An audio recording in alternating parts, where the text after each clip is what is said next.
आरव के कमरे में नरम धूप आ रही है, जिससे हवा में नाचते हुए धूल के कण चमक रहे हैं।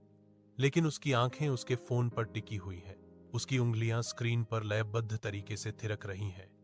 वह डिजिटल दुनिया में खोया हुआ है, बाहर के उज्जवल दिन से बेखबर। उसकी मां दरवाजे से झांकती है। उसकी आंखों में एक खामोश सवाल है, बोलने ही वाली है, बिना ऊपर देखे। आरव उसे हाथ हिलाकर जाने का इशारा करता है। उसका ध्यान चमकती स्क्रीन से हटता नहीं है। वह एक गहरी, हताश सांस लेती है और चुपचाप पीछे हट जाती है। केवल वीडियो की हल्की आवाजें और आरव के टैप करने की आवाज छोड़ जाती है। आरव का फोन उसके हाथ में बेजान पड़ा है। उसकी स्क्रीन एक अंधेरे दर्पण की तरह उसकी निराशा को दर्शा रही है। वह पावर बटन पर वार करता है। उसका चेहरा बेचैन उत्तेजना का मुखौटा है। कमरे की खामोशी एक स्पष्ट चुभन है। धीरे धीरे वह उठता है। एक अनदेखी शक्ति द्वारा खिड़की की ओर खींचा जाता है, डिजिटल शून्य को पीछे छोड़ते हुए।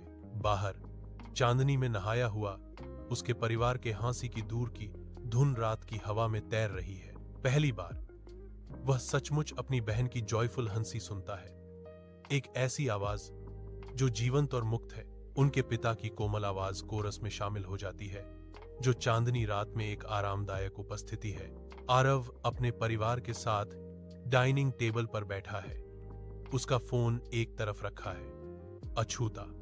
वह अपनी मां की बातों पर मुस्कुरा रहा है, पिता की कहानी ध्यान से सुन रहा है, अपनी बहन के साथ हंसी मजाक कर रहा है। उसकी आंखों में एक नई जीवंत चमक है। हॉल में खुशी और जुड़ाव का माहौल है। आरव इस पल को पूरी तरह जी रहा